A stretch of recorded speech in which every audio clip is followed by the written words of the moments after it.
ليدا نقوسن راسن عد حراسن قداسن توقاسن عد قرص سبزل أراراي يقرفولنا سبل اللوات تقراي نعرر راي تولدنا نعرر نعرر راي تفترنا نعرر نعرر راي تولدنا نعرر نعرر راي تفترنا نعرر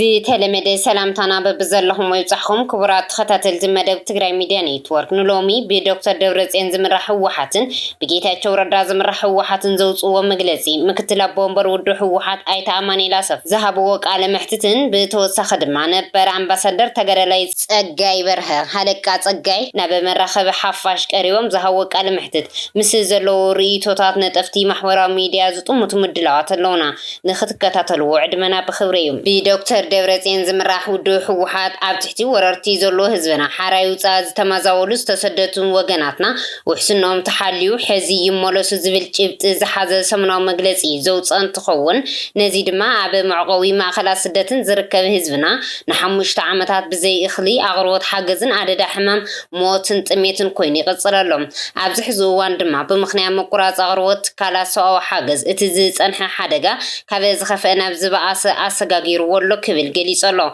هزبنا بزي كل حاجز أبى كدود كين داخينو حمشاي كرمتك حل فيجب بأني بلت مقدسي أو عالتي سمع بريتاريا خنا محور سبع عالم نزي أبى العلي تمازبلتن سدتنياتات وجنات أنت على زلو عزيزة حساس حدقة ترديهم قلت أصبم تخوص ديك بعد ما يلو من قصة إثيوبيا بمسار سمع بريتاريا كاب سراويت إثيوبيا وزاي مريت تجري وري رمزلو حيلتات بقولت أصبموزاز تمازولوس تسدتن وجناتنا وحسنهم تحليهم حزي نمربطنكم اللسن أبي وررتي زساق زلو هزونا حراخ وطن كوبو خواتsa نصوعي لهم حبرت أفريقيا خنا محور سبع عالم دما نتي أبي بيتا زلو هلو كنتات ترديو أبي حفشاوي أفزاز ما تسمع نمزتاي بانل حبرت أفريقيا بقول طفتاكيو زررك جمرون صويعيهم مزي تتحيزو نبي ميديا زغرو مكتلا بومبر زودو زخونو أي تأمان إلى صفا بوغنم التحزيزت أيش زلو كابيني جزيا من محدار تقراي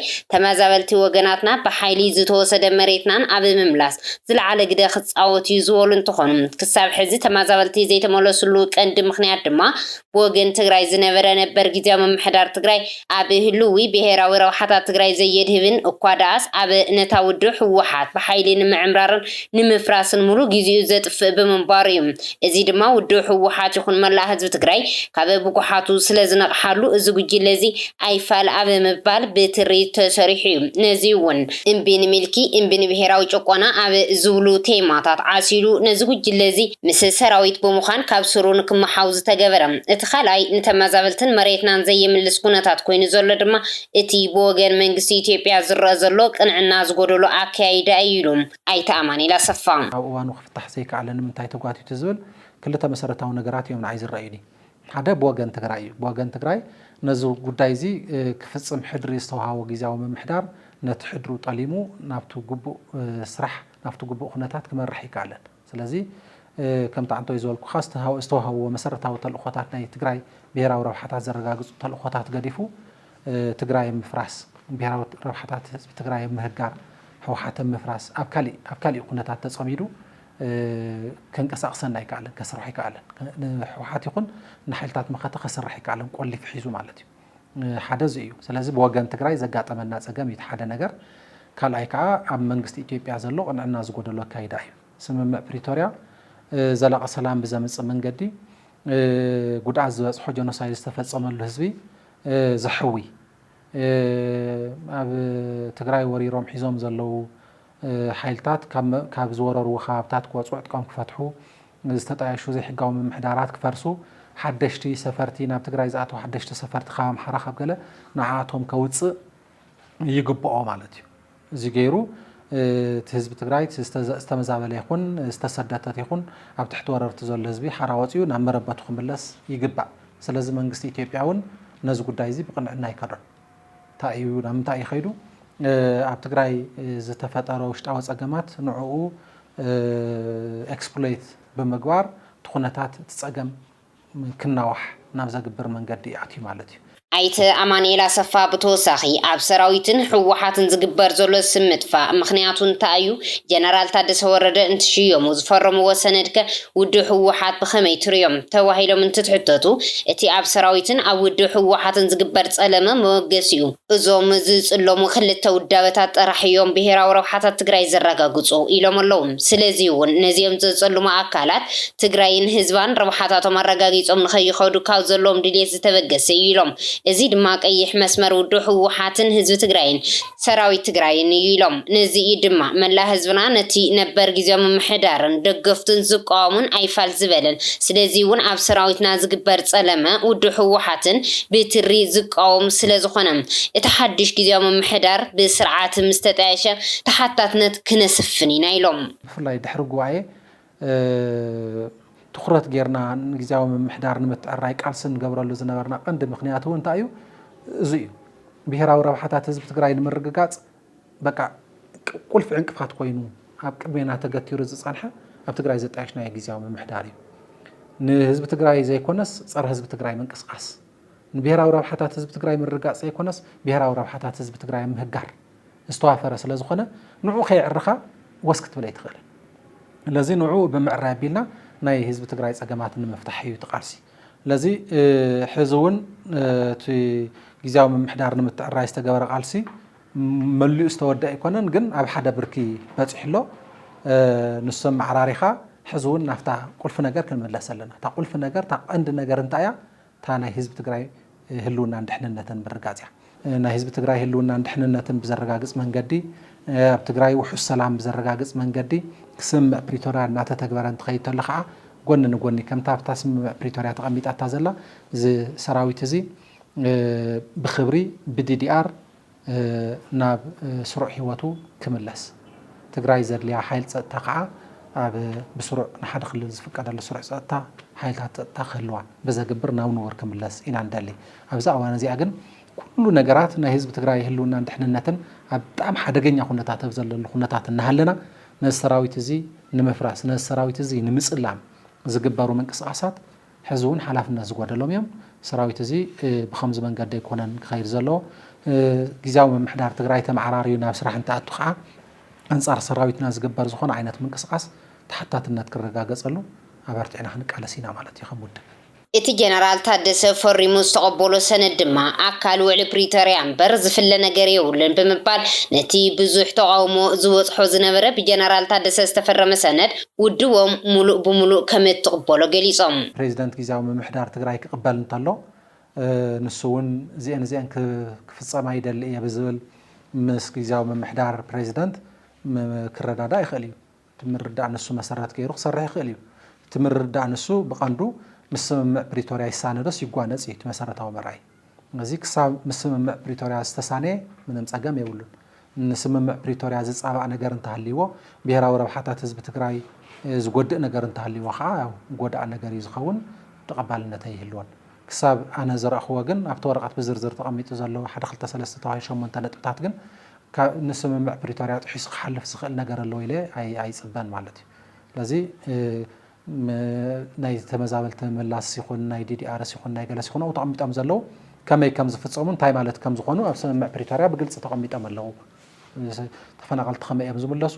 እቲ ካሊእ ሓበሬታና ድማ ብኣይተ ጌታቸው ረዳ ዝምራሕ ጉጅለ ውድብ ሕወሓት ብ9 ሚያዝያ 2017 ዓ.ም ንህላወ ታሪኻዊ ውድብና ታሪኻዊ ውሳነ ንወስን ብዝብል ቴማ መግለፂ ዘውፅእ እንትኸውን እቲ ብጉጅለ ዶክተር ደብረፅዮን ዝምራሕ ውድብ ብምክንያት እቲ ዝነበሮ ዘይሕጋዊ ጉባኤ ውድብ ከም ውድብ ህዝቢ ሰራዊትን ኮታስ ኣብ ጉዳይ ትግራይን ህዝቢ ትግራይን ዓሲሉ ዝቃለስ ዝነበረ ሓይሊ ዝበተነ ስለ ዝኾነ ነዚ ስዒቡ ድማ በቲ ብወገን መንግስቲ ፌደራል ዝወፁ ዘለዉ ነቲ ውድብ ናብ መንቀራቅሮ ኣትዮም ከጥፍኡ ዘኽእሉ መጠንቀቅታታት ይረኣዩን ካብ ምትግባር ወፃኢ ድማ ካሊእ መንገድታት ዘለዎም ስለዘይመሰሉን ውድብ ከም ውድብ ድማ ነዚ ክንፈቅድ ስለዘይግባእ ከይረፈደን ከሎ ናይ ሓባር ጉባኤ ኣጣይሽና ውድብና ነድሕን ይብሉም ነዚ ፃውዒት ስዒቡ እቲ ብዶክተር ደብረፅዮን ዝምራሕ ጉጅለ ዛጊድ ዝሃቦ መልሲ ድማ የለን ማእኸላይ ኮሚቴና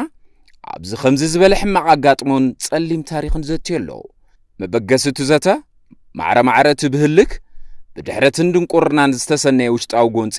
ናይ ምእላይ ሕማቕን ባህልና ምፍራስን ምብትታንን ዝውድብ ዝደልን زمنن دغاو حيل مهلاو سعبو دويل خام حساب يدلي ካብ ዝብል ዝተበገሰ እዩ ስለዝኾነ ድማ بمسرت زملكتو ناي فيدرال أبيات عيو قدم يلون بتخططال زو نزي حقاونتن هلاو نتودب عب حطو زوتون مسرتاو دليت هزبنا زتصابان دنقاقتات قدن زتفلي وسانة كنوسن يدفئنا اللو توسانة كم تهزبنا بترقاقام زحاتتو كم تنعنا حاويسو قليل زي بهالحايل ودبنا زتقلبو من تأتيزا أمننا هزبك نبل فلاي دما بورد مرتا إثيوبيا بتيزا حازو مرقاتن قبل على تودب نكفتسام زتصحفو مقلت قدم مفتسامومن بستوهابن أي جزء قدب قدم موقعون سممعنت بريتيريان بزغمطون حقن سرعتن بزفقدون ملا أبال ودب هزواويان حرنت تقراين هزبنان بزساتف من قدي قوباء مكايد زبليو قوباء نكايد حقاونت ودبنا نكملس هزبنا مريح ودب كهلو نقبر لعلي والقاون قجلاون دليتنا بمخوان تاريخه وصانه نوسن نحنا نايقالسي أنفتنا نتصيرنا قندما أفلالايتنا نقول نقدفنا مدرخ زطلبو تاريخا وسانة بموسان ودبنا يصبه كابزولنا يتفقت حدقا نموحس زلنا دليتن قراتنتن بزمن قد زي حابيرنا ملا بهراو عاقمتاتنا تتقيمنا سممع بريتوريا كفتسامن تقراينا بزقبا عبراخا نكوسد تاوعيتنا نقرب ازن تزي خوينو عبهلاو ودب متفاق بحتاو تحتاتي اتي زي حقاوي قبا ايزا كايدا قجل مخانو نعبالاتنان نملا حزبك نفلت ندلي حدش بريزيدنت كيزيام محدار الجنرال تادس ورد دما نعماني لا صفا مكتب بريزيدنت بمقوار زوزحو كابينيت من محدار كم زحاصين اتوم تحاصيوم زلو دما مبزحتهم كابي ودو حوحات بمقوار اتحقا يكخونا لو استبهال كابيني كيزيام محدار تقراي مولو بمولو بزبهال بركي عبيد قجل دكتور دبرزين آتيخم زلو حوريتاتاتي مولكتيوم نسيعو دما حدا أمرار حود بايتنا دكتور دبرزين بزمرحو قجل فنجال حوحات تموزيزو بريزيدنت كيزيام محدار تقراي زخونه ليتنال جنرال تادس ورد نتي بود بايتنا زمراح زنبره بيرو ماي هافتي نوجل دكتور دبرزين هيو ولوم نتي بيرو كمرح تمديو عبز سرح زنبره اكالون كاب مدب كاتلعيل كازبل دبداب ناوغزو تلاي خللهم ازي انت تكبر مس ود بايتنا يخون اتي بيرو እና مرحز صنح كاب ود بايتنا زتوكل اكال زتغبره زخونه عينت زررب يلن كبل ابا محوراوي ناي ميديا غصو اسفيريوم مزي تتحيز دما بزحات نتفتي بوليتيكا تقراي تقاوموتاتهم اب ولقناي فيسبوك غصم زسفرو زلون تخونم بشفتنتن عامصن كورنكا كورن العالم بوارخت ኢትዮጵያ استمسرته ጊዜያዊ ወታደራዊ መምሕዳር ብዕሊ ተመስሪቶሎም ንሕና ዘይንመርሖ ብሄር ብትኒበል ብዝብል እንቅዶ አርዑት ባርነት በአፎሙዝ ክጽዕኑ ተዳልየሞሎም ነዚ ወፍር ድማ ታደሰ ወረደ አበ ኳሪቻ ኮይኑ ክመርሐዩ እቲ ብሄር ካብዚ ብዕሉ አፎሙዝ ስልጣን ዝሓዘ ሓይሊ ክድሕነለዎ መንእሰይ ትግራይ ሓያል ቃልሲ ጽቤክ ካለ ይብሎም ቃልሲ ዝ ትግራይ ዝሓንሸሸ መራሕቲ ሰራዊት ሌተናል ጀነራል ታደሰ ወረደ ቀቢዕ ቀይሩ ትግራይ ከፍርስ ሓደ ኢሉ ጀሚረሎም ሎሚ ዝገበሮ ምደባ ካቢኔ ትግራይ 51 ሚሊታዊ በቲ መንጀሪኖ ዝሓዘቶ መሰረት ፈጺሞሎ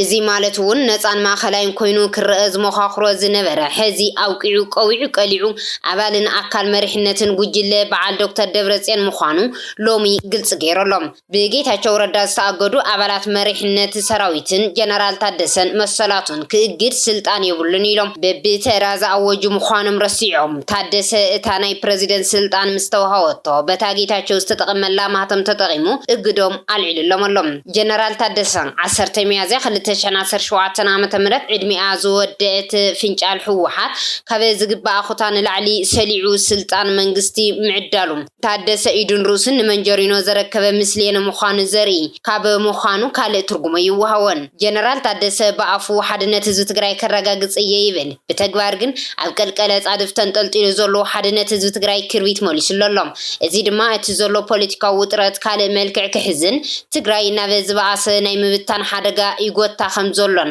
ሓላፍነት ክወስድ ዝግባኦ ጀነራል ታደሰ ወረደ ምዃኑ ክፍለጥ ይግባእ ኢሉ ታደሰ ዘምጾ ሓዱሽ ከም ዘይነበረ ምንም ጥርጥር ኣይነበረን ዝብሉ ቶም ተዓዘብቲ እንተኾነ ግን ንእሽተይ ከዘናግዕ ይኽእል እዩ ዝብል ንእሽተይ ግምት ሂወየ ነይረ ይብል ታደሰ መንገዲ ህውከትን ዕግርግርን ኩናትን ካብ መረፀ መገድኻ መገዲ ጨርቂ ይግበረልካ ሓደ ኸይበለ መገዲ ውድቀት ዝጀመረ ወዲ 80 ፕሬዚደንት እዚ ጉጅለ ምስ ሻዕብያ ዝጀመሮ ልፍንቲ ኣጠናኺሩ ንምቕጻልን ናብ መዋጾ ዘይብሉ ኩናት ከኣቲ ከም ዝመረፀ ኩሉ መንእሰይ ክርድኦ ይዝግባ ይብል እትኒ ወዲ ሮሚጥ ወዲ ባይረ ሰሎሞን ኣባድን ካልኦትን ዝኣመሰሉ ኣብ ንግዶም ዝነበሩ ኣኻኺቡ ዲዲኣር ክገብር ይይሉ ንምሽዋድን ድራማ ክሰርሕን ዝገብሮ ዘሎ ሰሙናዊ ምንቅስቃስ እውን ካልእ መርኣይ ምዃኑ እዮም ዝገልጹ ዝተጀመረ ቃልሲ ንሰላም ንለውጥን ስለዝኾነ በዚ ከምዚ ዝበለ ዝግታዕ ከም ዘይኮነ ክፍለጥ ይግባእ ዝተጀመረ ፖለቲካዊ ቃልሲ ተጠናኺሩ ክቅፅል እዮም ንድሕሪት ዝምለስ ቃልሲ የጀመርናን ሕዚ እውን እንኮ መፍትሒ ተወዲብካ ቃልሲካ ምቅፃል እዩ ቁልፉ መፍትሒኡ ዝተጀመረ ናይ ለውጢ ቃልሲ ኣጠናኺርካ ምቅፃል ጥራሕን እዩ ህዝቢ ትግራይ ከድሕኖ ዝኽእል ይብሉ ኣብዚ ርእይቶ ከም ዘረኣናዮ ድማ እቶም ብጌታቸው ረዳ ተኣጊዶም ዝነበሩ ላዕለዎት ኣዘዝቲ ሰራዊት ብጀነራል ታደሰ ወረደ እግዶም ከም ዝተለዓለ እዩ ተፈሊጡ ዘሎ ነሲዑ ድማ ሌተናል ጀነራል ታደሰ ወረደ ብናይ ጊዜያዊ ምምሕዳር ፕሬዚደንት ስልጣኑ ንመራሕቲ ሰራዊት ትግራይ ዝህቦ ይኹን ዝኸልኦ ሽመት ልክዕነት የብሉን እዚኣ ክገብር ዝኽእል ብዋና ኣዛዚ ሰራዊት ትግራይ ስልጣኑ ጥራሕ እዩ ክሳብ ሕዚ እንድሕር ዘይተተኪዩ ዋና ኣዛዚ ሰራዊት ትግራይ ዝብል ፊርማን ቲተርን ተጠቂሙ ከምኡ ክገብር ይኽእል እዩ ዝብል ተቃውሞ እዮም ዘስምዑ ዘለው ብናይ ጊዜያዊ ምምሕዳር ፕሬዚደንትነት ግን ኣይኽእልን ከምኡ ብምግባር ነቲ ዝሓለፈ ብጌታቸው ዝተገበረ እግድ እውን ልክዕነት እዩ ዘጓናፅፎ ዘሎ ንጌታቸው ተኸልኪሉ ንዑ ዝፍቀድ ነገር ድማ የለን ፕሬዚደንት ጊዜያዊ ምምሕዳር ኣባላት ካቢኔ ጊዜያዊ ምምሕዳር ንዝኾኑ ኣመራርሓ ሰራዊት ኣብ ውሽጢ እቲ ካቢኔ ንዝህልዎም ሓላፍነት እዩ ሽሞት ክህብ ዝኽእል ካብዚ ሓሊፉ ካብ ካቢኔ ወፃኢ ኣብ ክሊ ሰራዊት ትግራይ ዝህልዎም ሓላፍነት ክመልስን ክሰጉጉን ክሸውምን ከውርድን ይኽእልን ስለዚ ጌጋይ ዝብሉ ተወሰኽቲ ርእይቶታት ድማ ይወሃቡ ኣለው እቲ ካልእ ትሕዝቶና ኣብ ዙርያ ቃለ ምሕትት ነበረ ኣምባሳደር ተጋዳላይ ፀጋይ በርሀ ሃለቃ ፀጋይ ዝምልከት እንትኸውን ተጋዳላይ ፀጋይ በርሀ ኣብ እዋናዊ ፖለቲካዊ ትግራይ ኢትዮጵያ ኤርትራ ነመልኪቶም ንዝቀረበሎም ሕቶታት መብርሂ ዝሃቡ እንትኾኑ ብፍላይ ድማ ፖለቲካ ትግራይ ንምንታይ በዚ ደረጃ ክወድቕ ክኢሉ እቲ ኣብ መንጎ ኢትዮጵያን ኤርትራን ዘሎ ፖለቲካዊ ምዕባለ ብዓይኒ ትግራይ ብኸመይ ክንርባሓሉ ኣለና ተባሂሎም እንትሕተቱም ቀንዲ ውድቀት ፖለቲካ ትግራይ ስቑኢሉ ካብ ሰማይ ዝነጠበ ኣይኮነን ካብ ግዜ ናብ ግዜ ኣብቲ ውድብ ይፍጠሩ ንዘለዎ ክፍተታት ስዒቡ እቲ ውድብ ስትራቴጂካዊ ናይ መሪሕነት ውድቀት ስለዘጋጠሞ ዝመፀ እዩ ነዚ ድማ እዩ ኣብ ክንዲ ሓደ ኮንካ ብሄራዊ ረብሓታት ምርግጋፅ እቲ ውድብ እውን ነቲ መንግስቲ ካብ ምድፋእ ወፂኡ ስሩሕ ምስራሕ እቲ ነቲ ሓደ እናወነጀለ ጥቕምታት ትግራይ ይሕንሽሽ ኣለው ዋላ እኳ ውድብ ህወሓት ትግራይ ሃገር ንምግባር ዝንቀሳቀስ ውድብ እንተዘይነበረ ንመሰል ዓርሰ ውሳነ ግን ብትሪ ዝተቃለሰ ውድብ እዩ እዚ እውን ካብ ውድብ ህወሓት ወፃኢ ካልእ መማረፂ ስለዘየለን ነዚ ውድብ ነድሕን ረብሓታት ትግራይ ድማ ነረጋግፅ ይብሎም ግን ናይ ትግራይ ዘላቂ መዋፃፂ እዩ ኢለ ዝኣምናነ እቲ ናይ ህወሓት ፕሮግራም ተረድእ እንደኒ ስለዚ ነዚ ግን መሪሕነት የድልዮ እየ ዝብል ሕስ ኢልካ ከምዚ ገይሩ ዝበሃል ኣሎ ስለዝወደቐና ሕዚ ስለዝወደቐ በመራርሓ ስለዝወደቐና ተረድእ እንደኒ ናይ ቲፒኤልኤፍ ፕሮግራም ናይ ቲፒኤልኤፍ ማንነት ክድምሰስ ኣለዎ ኢለ ኣነ ይኣምንን መደነይ ምክንያቱ ናይ ህዝቢ ትግራይ መዋፃፂ ኢለ ዝኣምናነ ቅድሚ ሙሉእ ተቃለስኩ ሕዚ ዝቃለሰሉ እዩ ምክንያቱ ኣነ ብዙሕ ርአ እየ ዝብለክ ዘለኹ ብዙሕ እውን ክርኢ ፈቲነ እየ ኣነ ሓደ ግዜ እውን በኣክሱም ሆቴል ተዲአ ዝኣከቦ ነይሩ ተቃወምቲ ገለ ነይሮም ኣነ እንታብቲ ፕሮግራም እዚ ዝሓሸ ፕሮግራም ሒዙ ውድብ ተመፂ ክስለፍ እየ ጥራሕ ንህዝቢ ትግራይ ጠቂሙ ይኾን ሓቂ እንታይ ይብልክ ዘለኹም ትለኪ ካብ ሕወሓትን ሕወሓት ሒዝዎ ዘሎ ዕላማ ዝሓሸ ተወደበ ሓይሊ የለን ተረዲህ እንደኒ ሕዚ መማረፂ ተሃልዩ ፅቡቕ ዝሓሸ መማረፂ ተኮይኑ ይኸድ እንደኒ ናብ ኩሉ ዓዲ ከም ኮይንኩ ኣነ ዕዚ ካብኡ ዝሓሸ ካብቲ ናይ ሕወሓት ዝሓሸ ንህዝቢ ትግራይ ይጠቅም ንትግራይ ናብ ላዕሊ ዘንግስ ዕላማ ሒዙ ውድብ ተመፅኡ ይስለፍ ኣው ማእኸልና ግን ህዝቢ ትግራይ ናይ ትግራይ ጥቅሚ መፍትሒ ይኮን ዘሎ ስለይብል ስለዚ ናይ ህዝቢ ትግራይ መፍትሒ ድማ ሕወሓት ኢለ ዝኣምን ኣነ በዚ ተርሞስመስ ዝኒ ኣካይዳና ኣይኮነን ተረዲህ እንደኒ ተረዲህ እንዶ ሕዚ እውን ግን ሕወሓት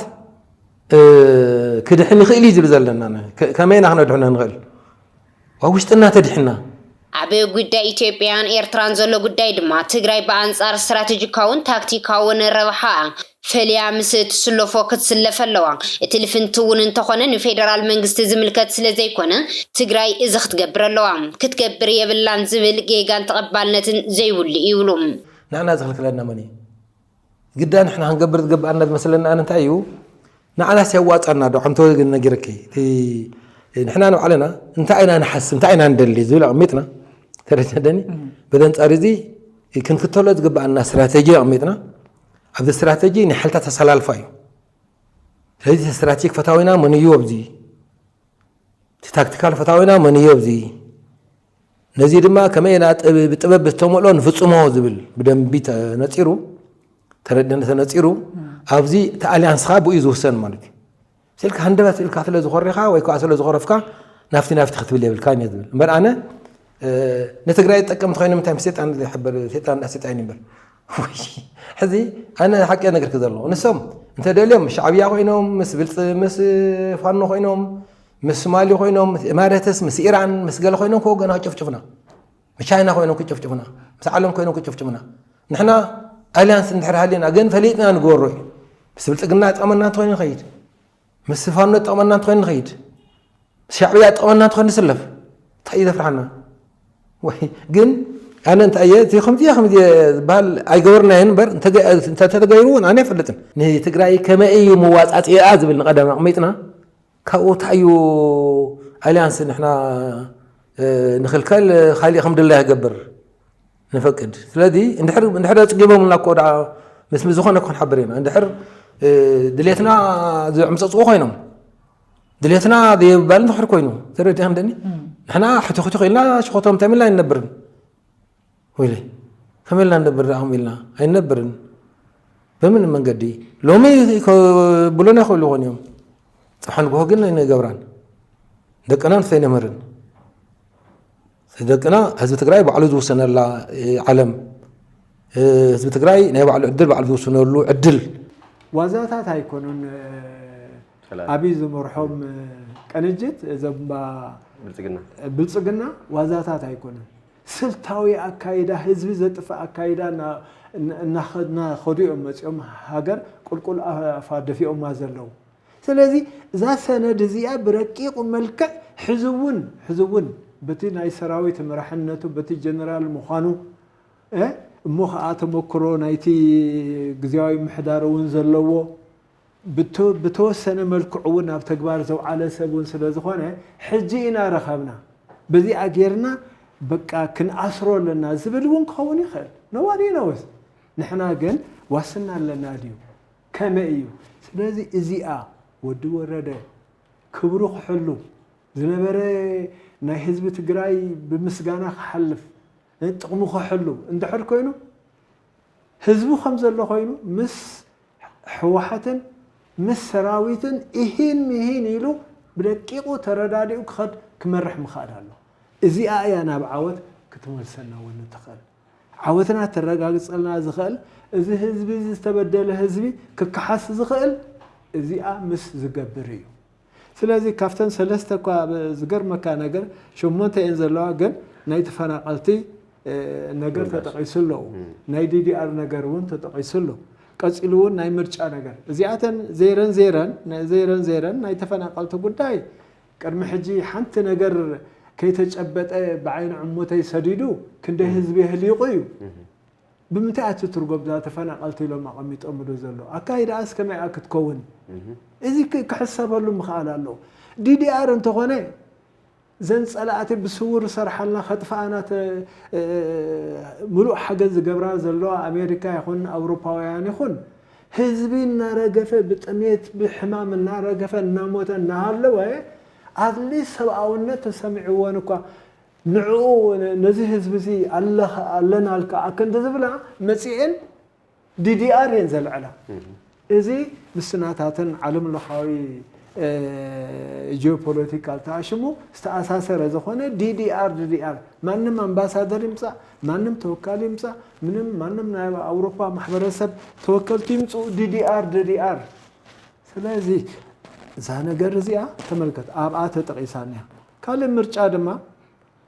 ምርጫ ሕጂ ናይ ዓርሱ ኣጀንዳ ኣለዎ ኣብይ እውን እንተኾነ ታንግስነቱ ከረጋገፅ እንደምንም ኢሉ ንሱ ንጉስ ንክኸውን እዩ እቲ መንገዲ ዝፀርግ ዘሎ ምርጫ ህዝቢ ትግራይ ምርጫ ንዓና ድዩ ዘብልና እንታይ ዓይነት ምርጫ እያ ክነካይድ ንሱ ከ እንታይ ዓይነት ምርጫ ከተግብር ኢሉ እዩ ቃል ኣትዩ መፅኡ ዘሎ እዚ ዘተሓሳስብ እዩ ስለዚ እዚ እዩ ካብ ህዝቢ ካብ ውድቡን